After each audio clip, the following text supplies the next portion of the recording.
Leftists accuse Trump of staging a coup as ex-military officers urge martial law. In this video, we're going to take a look at the slew of articles written by leftist journalists accusing President Trump of preparing a coup, how a number of ex-military officers are indeed urging the president to declare martial law, and we're going to see precisely where all this rhetoric originates from. You're not going to want to miss this. Welcome everyone, Dr. Steve here with you, ready to bring you our latest episode celebrating the inevitable collapse of left-wing globalism and the unstoppable rise of a new conservative age. So if you haven't already done so, you know what to do. Make sure to smack that bell subscribe button. We'd love to have you as a regular part of this channel where each and every day we focus on optimism and encouragement in the midst of all of the defeatist fake news nonsense spewed out by the mainstream media. Before we get into things here, did you know that studies actually show that air quality inside our homes is actually less safe than outdoors? Air pollution can actually be 2 to 5 times higher indoors than outdoors. And that's why I've got the amazing clean air device in my home. This device is an air purifier, an air ionizer that eliminates up to 99.7% of indoor air pollutants. Now, I partnered with the creators behind Amazing Clean Air to give my audience 50% off your own purifier if you click on that link down below today. It's right, 50% off, but this is a limited time offer.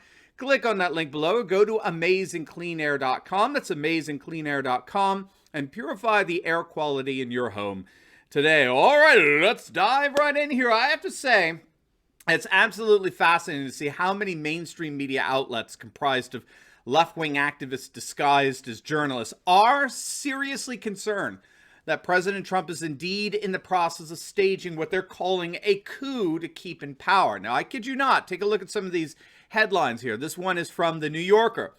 What can you do if Trump stages a coup? Sounds like a Broadway musical. What can you do if Trump stages a coup? I mean, the piece was published back in October before the elections. As it turns out, it just suggests a bunch of community organizing as a response to a possible coup. Or this article in The Nation entitled, "Is Trump Planning a Coup d'etat?" And this was interesting because the author here believed that Trump could exploit the messiness and the ambiguity of mail-in ballots to his own advantage and order federal agents to go in, raid mail-in ballot counting centers and the like. This one I thought was rather fascinating. It's actually a warning to President Trump. Check this out. Russia's recent history shows how coups fail and succeed. And here's how the article starts.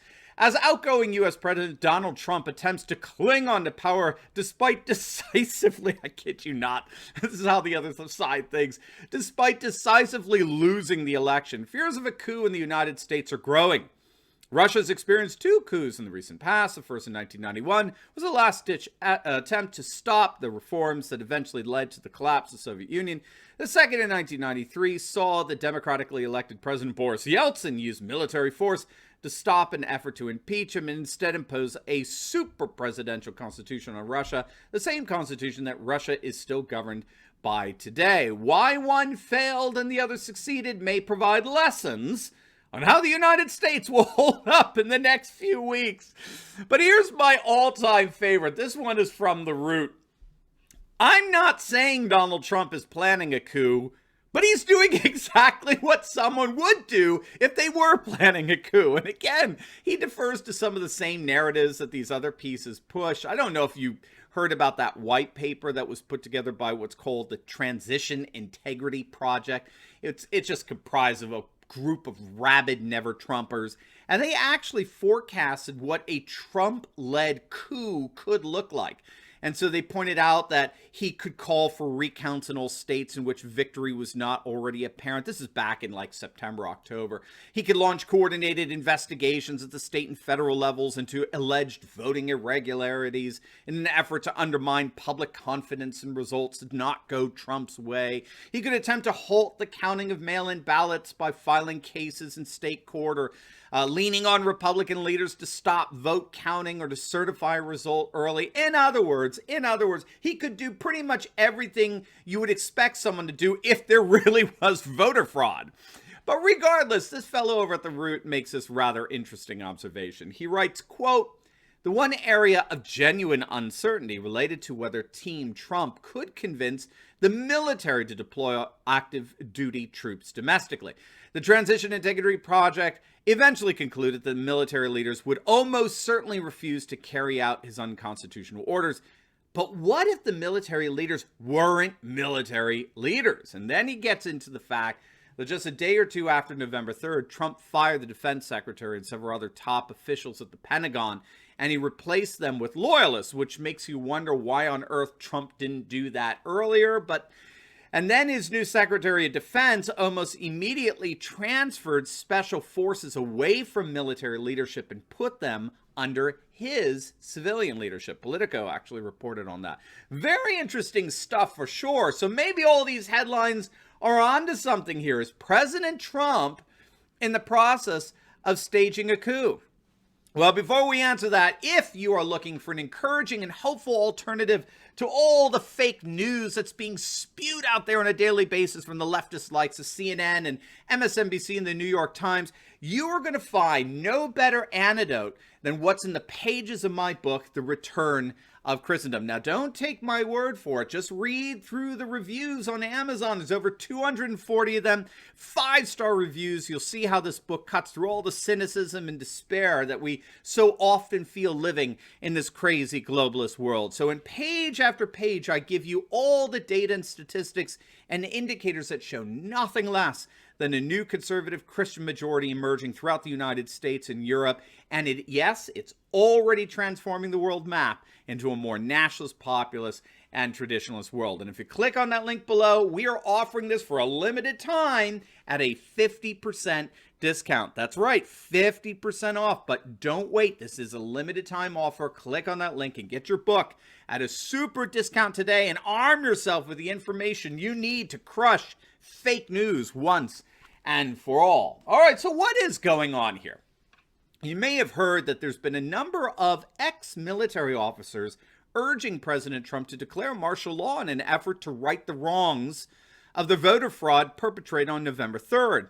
General Michael Flynn, Trump's former national security advisor, has been most vocal in advocating precisely that. He tweeted out a full-page ad in the Washington Times from the We the People convention, which is drawing a comparison between Lincoln's attempt to save the Union back in 1863 and Trump's attempt to vindicate electoral integrity in 2020.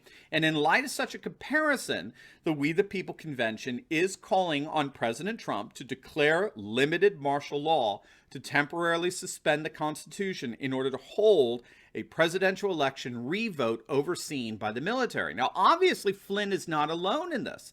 A number of ex-military officers are advocating that Trump declare some kind of martial law in order to rectify the fraud that's effectively stealing the election and destroying any semblance of a future free, fair, and electoral process in the hearts and minds of tens of millions of Americans. And for me, what I find so fascinating in all this is that in many respects, I think it really is an extension of the tensions that boiled to the surface over the summer with the BLM movement and the massive riots that plagued our nation's metropolitan areas, and how they provide an opportunity for Trump to begin, in effect, mobilizing our militias as civil war-like conditions were appearing more and more imminent, mobilizing our militias by virtue of his endorsement of them. Here's a piece from the Washington Post from this last summer.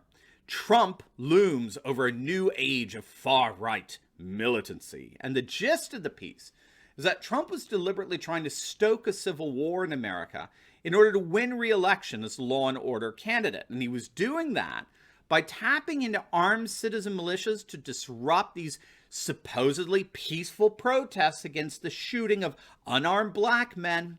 And one of the more bizarre things this fellow at the Washington Post wrote was that Trump was guilty of stoking far-right civil war-like hostility, I kid you not, by actively attempting to undermine our elites and our institutions by saying that they're all conspiring against him.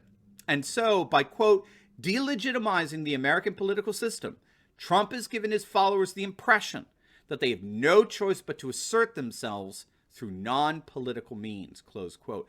And when I read that, I couldn't help but say, I'm sorry, sir, are you talking about the BLM movement? Are you talking about Antifa?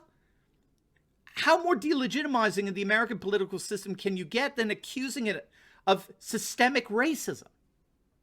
Regardless, I think this is key. This concern over Trump staging a coup, this rhetoric by ex-military officers that he ought to impose martial law, this all goes back to the unraveling of our society in all our major cities over the summer, when we had a mainstream media providing fawning coverage of violence and anarchy. You see, here's the fundamental problem for leftist advocates and apologists for the mass race riots that were sanitized, right? Purposely sanitized as peaceful protests against systemic racism. Once you justify mass instances of violent social uprising, as the mainstream media did, however inadvertently, you've let a genie out of the bottle, right? The cat's out of the bag. Choose your metaphor. And there's no putting it back. Once you justify violence and the use of force on your partisan side of the aisle, not only are you going to naturally assume that the other side of the political aisle is prone to using force, as we see with all these reporters accusing Trump of doing with a coup, but you're also going to get the other side feeling every bit as justified about their use of force as your side does. Once your left-wing sensibilities justified, we're not just talking a single act of violent social unrest. That would be enough, by the way. That would be enough to let the genie out of the bottle at that point. But when you actually come out and advocate on behalf of rioters and looters across the nation, when you champion what CNN called fiery but mostly peaceful protests on their chyron, whether you like it or not, your justification of violence and the use of force and intimidation has let a genie out of the bottle where you don't get to control the violence anymore.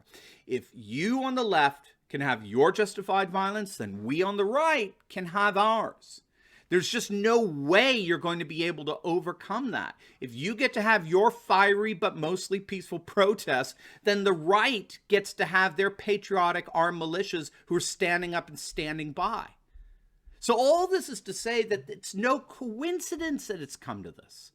We warned of just such an outcome over the summer. When both sides equally distrust the other, rational discourse subsides, and now all we have is either calls for martial law or the accusations of a coup. Either way, it appears that the days of rational political debate here in the United States may indeed be coming to an end. Now, before you go, make sure to like this video, comment down below, and subscribe to my channel. And you'll definitely want to check out my latest video. I just uploaded it on how if Georgia Republicans don't stand up and fight for Trump, the GOP will lose the Senate. You are not going to want to miss that. So make sure to click on the link, and I'll see you over there. God bless.